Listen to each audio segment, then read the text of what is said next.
자, 이제 세 번째입니다. 또 성경은 인간을 육체와 영혼으로 표현합니다. 자, 누가복음 23장 46절에 읽어볼까요? 시작. 예수께서 큰 소리로 불러 가라사대 아버지여 내 영혼을 아버지 손에 부탁하나이다 하고 이 말씀을 하신 후 숨지시니라. 예수님은 완전한 하나님이시고 완벽한 인간이세요. 그렇죠?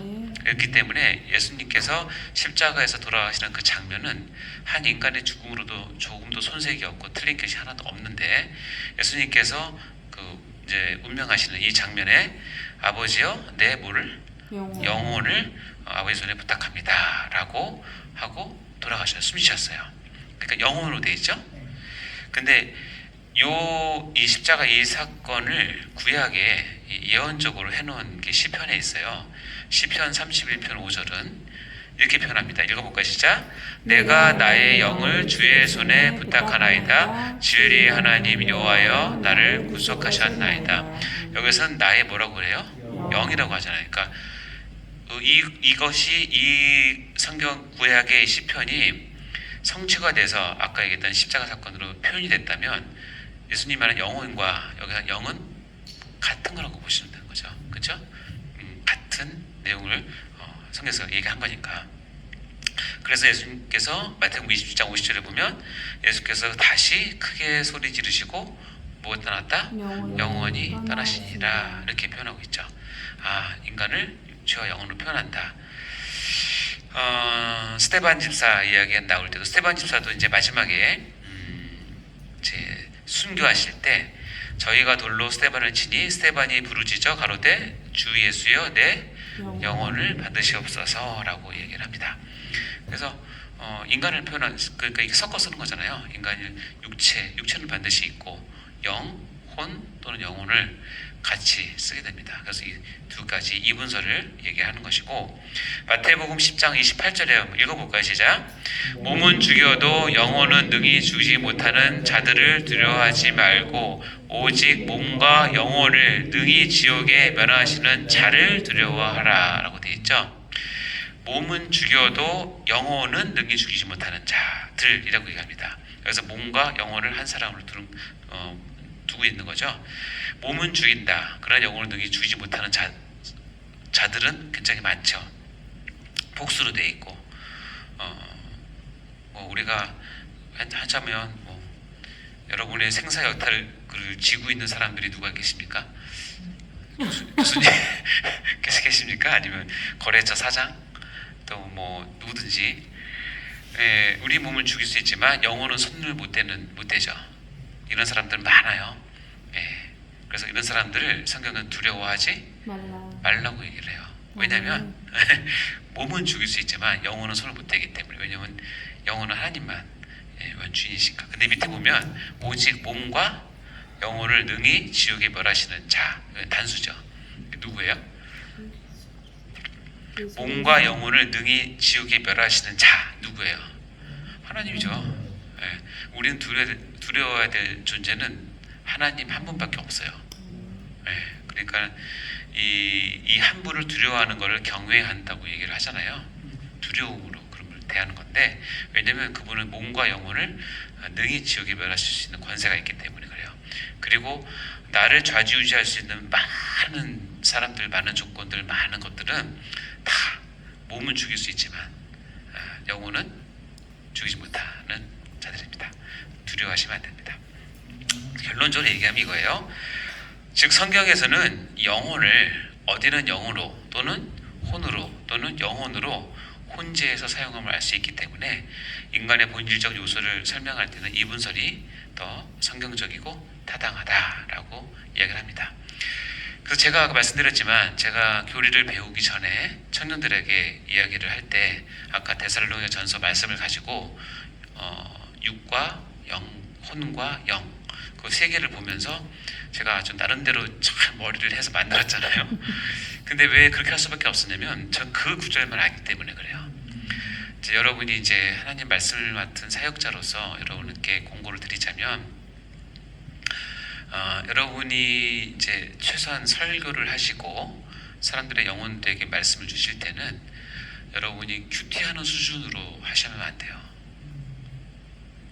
무슨 얘기죠? 큐티는 장단점이 다 있는데 우리 사역자에게 가장 큰 단점이 뭐냐면 큐티는 그 성경 본문을 자기의 상황과 감정에 맞춰서 해석을 해요. 그게 최고예요. 적용했다, 기뻤다, 나에게 응답됐다 이거지. 사역자는 그렇게 하시면 안 돼요. 사역자는 이 구절이 성경 전체에서 어떤 뜻인지, 그리고 이 구절을 하나님께서 써주실 때는 어떤 마음으로 어떤 뜻 써주는지를 여러분 그것을 이제 계속 연구를 하셔야 돼요. 그게 없으면 큐티하는 식으로 설교를 하면 금방 드러납니다. 그리고 거긴 진리가 없을 가능성이 많고 위험할 가능성이 많아요.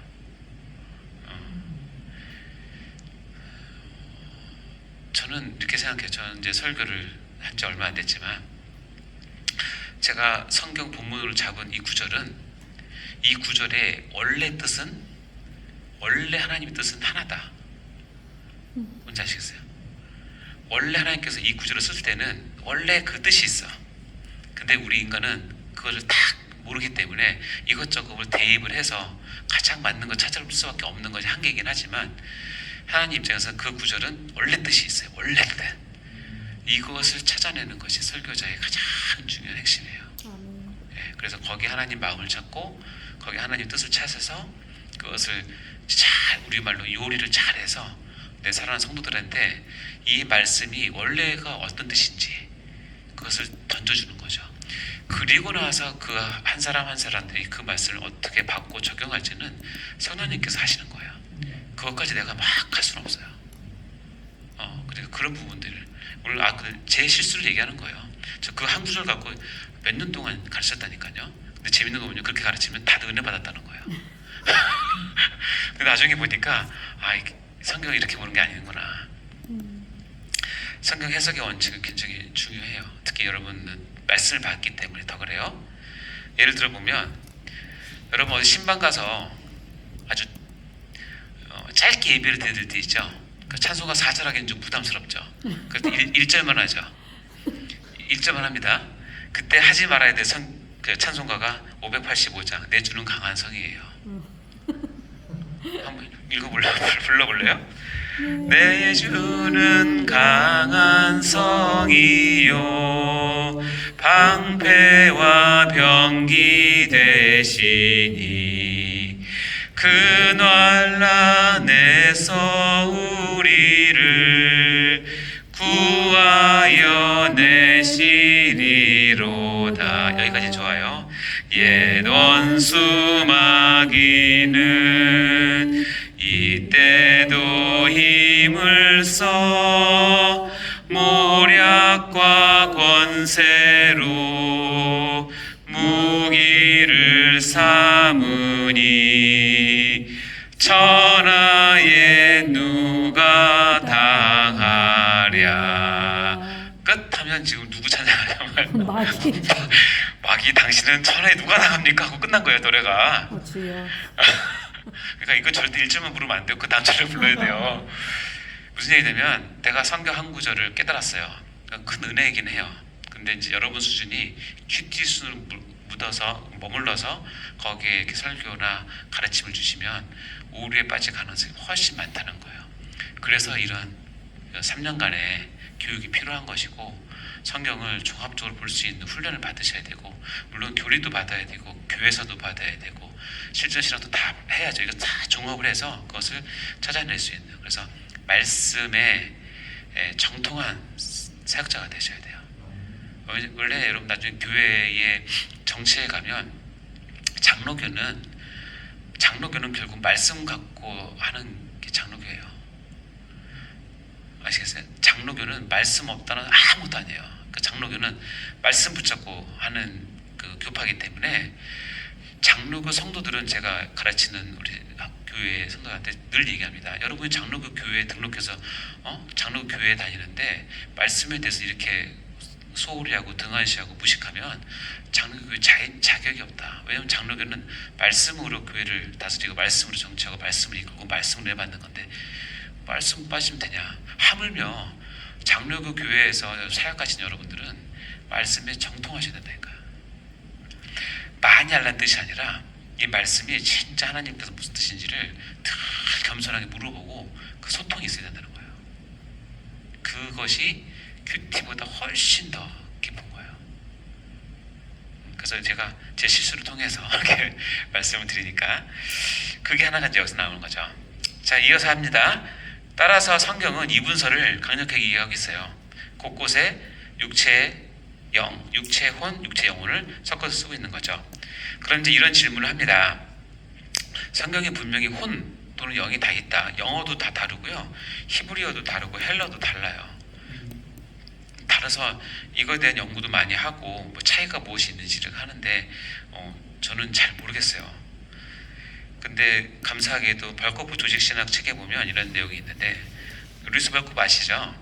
지금 우리가 배우고 있는 7단계 주제의 이 교리 체계를 이제 완성하신 분이 루이스 벌코프이고 우리가 그 체계에 맞춰서 지금 가르치고 있는 거예요. 물론 루이스 벌코프 조직신학의 진리는 아니죠. 탁월하지만 곳곳에 빠진 것도 있고 부족한 것도 물론 있는데 여기에서 이 벌코프는 이렇게 설명을 합니다. 혼과 영에 대한 이 차이가 있음에도 불구하고 밑에 한번 읽어볼까요? 시작. 성경은 인간의 혼과 영이라는 말을 종종 상호 교체적으로 사용한다. 두 단어가 모두 인간의 고등한 또는 영적인 요소를 각기 다른 각도에서 지칭하고 있음을 알 수 있다. 아시겠죠? 상호 교체적으로 사용하고 분명히 그것을 얘기하는데 때로는 이것이 다른 각도에서 이렇게 설명을 한다. 그럼 뭐가 다르냐?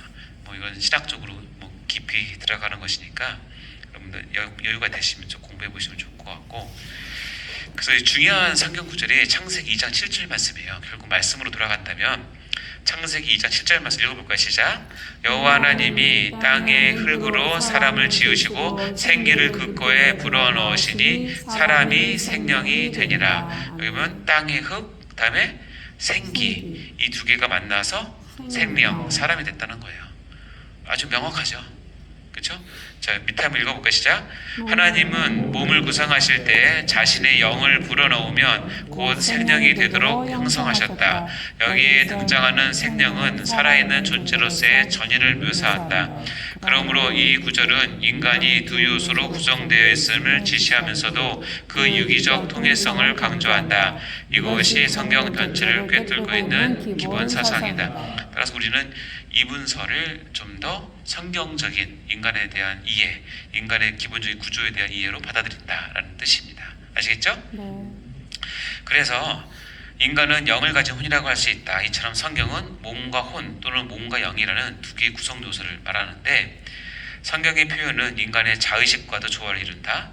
인간은 자신이 물질과 영으로 구성되어 있다는 것은 의식하지만 아무도 영과 구별되는 혼을 소유하고 있다는 사실을 의식하지 못한다. 그러니까 우리 자의식도 내 육체와 영혼이 있다는 것은 언제든지 인식을 할 수 있지만 혼과 영이 서로 다르다는 것을 인식하기는 못한다는 거예요. 어렵다는 거예요. 문학적으로는 또는 기술상에서 그렇게 할 수 있지만 어쨌든 결론은 뭐냐? 우리는 3분설보다는 2분설이 우리 개혁주의 입장에서는 인간에 대한 구조를 밝히는데 더 성경적이다. 그것을 알 수 있죠. 자, 이것을 바탕으로 인간 구조의 이해와 적용을 보도록 할게요. 자, 그러면 저를 비롯한 여러분은 지금 만져지는, 여러분 손 만져지면, 얼굴 만져지면 육체와 눈에 보이지 않지만 분명히 실존하는 영이 지금 딱 붙어서 떨어지지 않는 상태에 있기 때문에 여러분이 지금 살아있는 거고, 떨어지는 순간 여러분은 죽는 거예요. 아시겠죠? 그러니까 우리가 태어날 때 육체와 영혼으로 창조되어서 태어나게 되는 거죠. 자, 인간의 구조는 결국 육체와 영으로 되어 있다라는 것을 이제 이해를 했어요.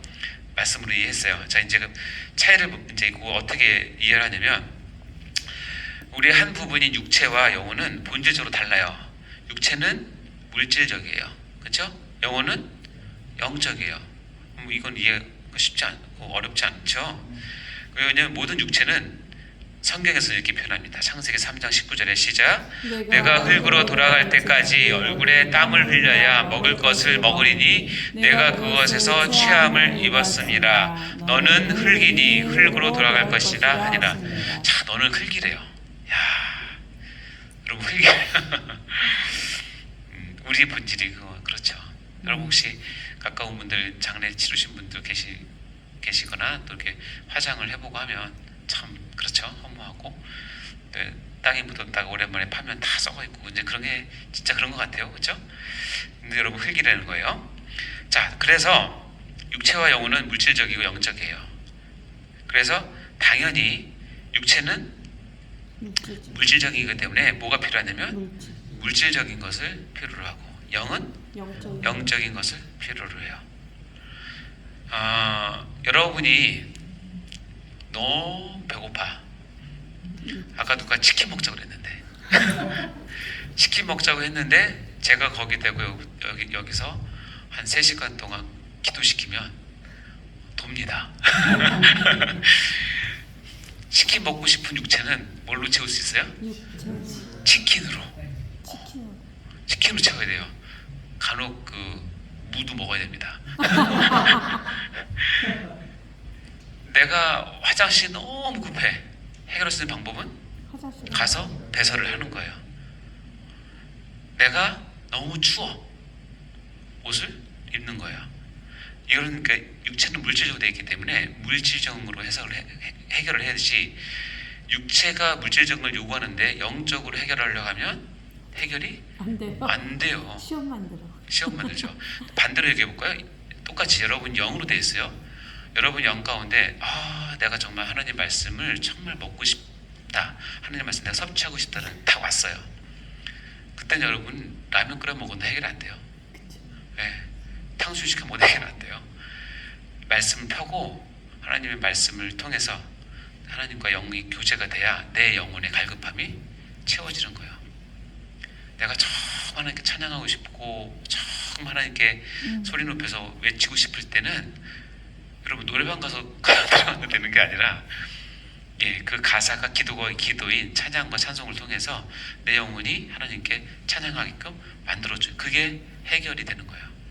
이 두 개는 어느 정도는 상관이 있어요. 어느 정도는. 그러나 육체적인 것은 물질이 필요하기 때문에 물질로 해결되고 영적인 것은 영적인 것이 필요하기 때문에 영적으로 해결돼요. 이게 원칙이에요. 너무너무 당연한 거예요. 여러분 고속도로 가다가 화장실이 급해요. 근데 빨리 가서 휴게소 가서 해결을 해야지. 거기다 대고 성경 10장 읽으면 기도해야죠. 기도. 오줌 안 맵게 해달라고 기도해야죠. 그것까진 가능해요. 근데 기도할수록 또 막 자, 이게 이해되시죠? 근데 이게 참 웃으면서 얘기하지만 우리가 살면서 너무 많이 속는다는 거예요. 너무 많이 속아요. 왜냐면 여러분은 내 몸이 필요한 것은 즉각 그것을 들어주는 훈련이 돼 있어요. 그런데 순종이라는 말을 쓴다면 내가 배고파? 내가 바로 순종을 해요. 안 하면 내가 너무 힘들어. 고통스러워. 내가 정말 화장실이 급해? 해결 안 하면 너무 고통스러워. 그러니까 어떻게 돼요? 그것을 알기 때문에 육체가 나한테 딱 요구를 하는 순간 우리는 어떻게 돼요? 순간적으로 바로 순종할 준비가 돼 있어요. 안 하면 고통스러우니까. 근데 심한 경우는 육체가 요구하지 않았는데 지레짐작으로 해줄 때도 있어요. 육적인 사람들은 배 별로 안 고픈데요 가서 실컷 먹어요. 배고파서 먹는 게 아니라 그냥 때가 돼서 허전하니까 먹는 거죠. 하여튼 그런 거 떠나서 바로 근데 여러분 영적인 요구가 여러분께 왔을 때 여러분은 바로바로 순종합니까? 이게 문제라니까요. 영적인 요구, 여러분 육체와 영혼이 돼 있으니까 영적인 요구가 왔는데 바로바로 순종을 안 해요. 왜 안 하는 줄 아세요? 안 해도 내가 힘든 게 없어. 안 해도 불편한 게 없어. 내일부터 새벽 기도 가야지 하고 아침에 딱 눈 떴는데 너무 졸려. 그러면 뭐라고 하세요 여러분? 내일부터 하지. 근데 그거 아세요? 그 내일은 영원히 오지 않아요. 그때 안 일어나면. 영혼도 여러분에게 여러분이 영적인 사람이라면 반드시 호소합니다. 말씀 듣고 싶어? 기도하고 싶어? 사랑하고 싶어? 하나님 찬양하고 싶어? 다 옵니다. 왜냐면 영혼 살아야 되니까. 근데 우리는 애석하게도 영혼의 욕구에 대해서는 쉽게 순종하는 훈련이 안 돼 있어요. 그러면 사역자는 뭐냐? 하나님의 말씀을 받은 사람, 교회를 지킬 사람 뭐냐면 이 영적인 요구에 민감하고 순종을 하는 훈련을 하셔야 교회의 요구에 여러분이 민감하게 반응할 수 있어요. 이 훈련이 안 되면, 그래서 절대로 게으른 사역자는 하나님의 교회를 맡기지 않으세요. 여러분, 게으른 사역자가 교회를 맡으면 어떻게 되냐면 하나님이 너무 힘들어하세요. 여러분, 성실하시고 부지런하셔야 됩니다. 특히 영적인 부분에서는 게으르시면 안 됩니다. 그래서 우리가 속는 게 뭐냐, 육체에 관계된 것은 가시적 존재라고 그래요.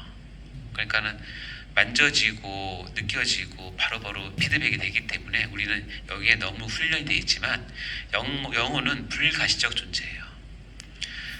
우리가 신론에서 배웠자 하나님은 영이시기 때문에 눈에 보이지 않아요. 그러니까 하나님을 하나님으로 알 때 절대로 뭐 만지지 말라 그랬어요? 우상, 보이는 것으로 만들지 말라 그랬잖아요. 똑같은 거예요. 육체는 가시적이기 때문에 속기 쉬워요. 그리고 이게 실제라고 생각해요. 근데 원래 실제는 육체가 아니라 영혼이거든요. 그러니까 영혼은 불가시적 존재이기 때문에 거기에 가치를 더 두는 게 쉽지 않다니까요. 누가 가치를 두느냐? 하나님, 보이지 않는 하나님이 내 하나님이 되고 그 하나님의 영이 나에게 충만할 때 보이지 않는 불가시적인 영혼이 느껴질 때 진짜로 이 영혼에 대한 안타까움, 긍휼, 헌신, 수고가 있는 거예요. 이게 없으면 안 돼요. 그래서 우리 아이들한테 치킨과 피자 사 먹이는 것도 중요하지만 더 중요한 게 뭐냐면 아이들의 영혼이 굶어 있는 것을 보면 안타까운 마음으로 어쨌든 하나님을 알게 하고 하나님 말씀을 줘야 되고 그런 것을 하셔야 돼요. 이게 왜냐면 그 아이는 육체만 있는 게 아니잖아요. 영혼이 있잖아요. 육체가 있어서 내가 하고 있는 예배에 참석해주는 한 사람 생각하시면 여러분 목회 실패해요. 비참한 목회가 됩니다. 그 영이 지금 살아있어야 되고 그 영이 죽어서 지금 나에게 입을 벌리고 있는데 딴 거 자꾸 주면 안 된다고요. 그래서 육체도 우리가 잘 알겠지만 육체에 득이 되는 게 있고 독이 되는 게 있어요. 아주 상식입니다. 친환경적이고 웰빙이고 순수하고 자연적인 것은 어떻게 되죠? 득이 되고 우리 몸에 좋은 거. 그래서 이런 것들은 이런 거 좋은 것들은 여러분 홈쇼핑에 나오면 금방 팔립니다. 이런 것들은 어떻게 사람들이 잘하는지 그냥 금방 사갑니다. 치킨 어떻게 하냐? 네. 치킨? 배고플 때 먹어야 됩니다. 독이야, 득. 이 밤에. 독은 가공적이고 첨가, 가짜, 불순한 것들은 독이 되고 뭐 상식이니까. 자, 영도 그래요. 영도 우리에게 득이 되는 건 뭐냐면 우리 영혼의 주인이신 하나님으로부터 온 것들이 진짜 영적으로 득이 되는 것이지 하나님 비스무리한 가짜 하나님, 가짜 영적인 것들, 미신과 잡신과 이단과 사이비, 또 TV나 인터넷을 통해서 들어오는 많은 그런 것들은 영혼에 독이 됩니다.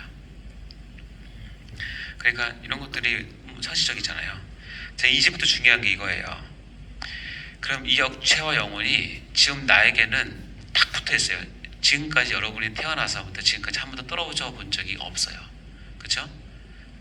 앞으로도 안 떨어질 거예요. 하나님께서 부를 때까지는 안 떨어질 거 아니에요? 근데 우리는 이 두 개를 어느 정도 이게 분리를 해서 봐야 되냐면 이 두 개의 관계가 여러분의 신앙생활의 자세를 결정져요. 그리고 이 두 개의 관계를 이해하는 것이 뭘 결정하냐면 여러분이 섬기고 있는 사람들에 대한 그 영혼들에 대한 그것을 결정짓고 여러분의 공동체를 결정짓고 교회를 결정짓기 때문에 그래요. 이 두 개의 관계를 잘 아셔야 됩니다. 자, 이렇게 얘기 들으면 그럼 육체는 별거 아니고 영이 중요해야 돼? 여러분 그렇게 생각하셔도 안 되거든요. 보면 이 관계는 이거예요. 육체는 영혼의 목과 같은 거예요. 근데 그래서 영혼을 유의하는 범위에서 육체를 아껴야 돼요. 육체는 반드시 잘 보존하고 아끼는 것이 하나님의 일반 은총을 주신 하나님에 대한 표현이에요. 함부로 하면 안 되죠, 당연히. 근데 왜 아끼느냐? 육체를 내가 편하게 해주면 내가 좋아서가 아니라 이 육체가 원래 감싸고 있는, 안고 있는 이 원래 본질인 영혼을 정말 풍성하게 뭐하기 위해서? 보호하기 위해서 육체를 아끼고 사랑해야 된다는 거예요. 그래서 이 육체의 존재의 목적은 뭐냐면 하나님이 부어주신 영혼을 이 땅에서 하나님 부르실 때까지, 영혼을 부르실 때까지 이 육체의 존재 목적은 뭐냐면 이 영혼을 잘 감싸서 보존시키고 하는 데가 육체를 주신 목적이 있는 거죠. 그 관점으로 생각하셔야 돼요. 그래서 영혼을 위하는 범위에서 육체를 아끼셔야 돼요. 근데 많은 사람들은 어떻게 아끼냐면 영혼을 위하는 범위가 아니라 육체 자체를 위해서 육체를 아껴요. 육체 자체를 위해서. 그 왜 그런지 아세요? 나에게 영혼이 있다는 걸 모르기 때문인 거예요. 어리석은 부자 알잖아요. 수출이 엄청났어요. 대박 났어요. 그 한 해에. 가보니까 내 창고가 너무 적어. 그러니까 이 부자는 너무너무나 재리에 밝아. 요즘 말은 재테크가 너무 뛰어나. 딱 계산해 보니까 저 창고를 헐고 새 창고를 지으면 이거 다 보관할 수 있겠다. 내가 몇 년을 편하게 살겠네. 라고 하면서 뭐라고 얘기하냐면 내 영혼아 늦게 수출이만이 잘 먹고 잘 쉬자고 얘기해요. 영혼을 얘기해요. 근데 하나님이 그 사람을, 그 부자를 우리 입장에서 보면 굉장히 스마트하고 똑똑하고 재테크도 잘하고 아주 현명한 부자인데 하나님은 그 사람을 어떻게 지칭하냐면 어리석은 자라고 그래요. 이유가 뭔지 아세요? 오늘 밤 네 영혼을 내가 데려가면 네가 준비한 게 누구 것이 되는 거예요. 영혼이 있다고 말하는 게 중요한 것이 아니라 이 영혼이 누구? 하나님의 것임을 인정하고 사는 것이 지혜인 거예요. 이해가 되시죠? 그렇기 때문에 영혼이 이 육체 안에 이렇게 담아서 보관하시는 게 하나님의 뜻이기 때문에 이 영혼이 잘 되고 이 영혼이 활동할 때까지 육체를 잘 보존하는 그 범위에서 아끼셔야 돼요. 그럼 어떤 게 더 중요하냐? 뭐 두말할 것도 없이 영혼이 더 중요하죠. 그러나 이 땅에서는 치우침 없이 어떻게 해요? 50대 50 밸런스를 맞추셔야 돼요. 자, 그거에 대한 설명이에요. 그럼 관계는 뭐냐? 금방 얘기한 것처럼 육체는 영혼의 옷과 같아서 영혼을 위하는 범위에서 육체를 아껴야 되면 주객이 전도되지 않도록 해야 되고, 우리가 속는 건 뭐냐면 이 영혼이 없다고 생각하거나 있어도 하찮게 생각하면 속는다니까. 나는 내 육체에 좋은 옷을 입히고 좋은 음식을 먹이고 잘해주고 건강하게 해주면 내 영혼도 같이 좋아질 거라고 생각한다는 거예요. 그래서 사람들이 이제 육체에다 엄청나게 많은 투자를 합니다. 그런 건 없지 않아요. 그건 어리석은 거예요. 여러분 기억나시는지 모르겠지만 2020년 추석 선물 와인 있어요. 로마네 꽁티라는 와인 드셔보셨습니까? 2014년 산이 한 병이 얼마냐면 4,200원이 아니라 4,200만 원이에요. 그러니까 한 병에 한 병에 찾아보니까 이게 이 별명이 뭐냐면 신의 이슬인가? 그래요. 이게 전 세계에서 가장 최고급 와인이에요. 로마네 꽁티. 참고로 저는 한 모금도 안 마셨습니다. 먹고 싶은데. 자, 이게 또 2020년대 살 걸. 22년도에 가니까 7,900만 원이 됐어요. 와. 자, 봅시다.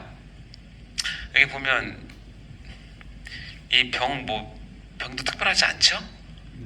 근데 저 한 병이 지금 4,200만 원 또는 아까 7,900만 원에 팔려요. 네, 그 사서 여러분이 그거를 진짜 조금씩 아껴서 먹었어요.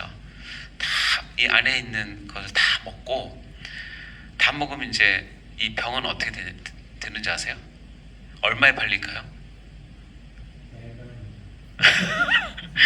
마트에 요즘 봤나 모르겠네. 빈병 수거할 때 얼마 받는지 모르겠어요. 자, 이게 7,900만 원 또는 4,200만 원의 값어치 하는 것은 저 눈에 보이는 병 때문이에요. 저 안에 담겨있는 와인 때문이에요. 네, 그렇게 생각하시면 돼요. 똑같아요. 내 영혼이 하나님께서 사명을 다해서 불러가시면 그걸로 내 육체는 끝나는 거예요. 모든 임무를 끝내는 것이니까 거기에 너무 집중하지 마시고, 그렇다고 해서 막 육체를 그렇게 하시면 안 돼요. 또 반대로 로마네 꽁티를 한번 드셔보시기 바랍니다. 여기 인터넷 지어보니까요. 네.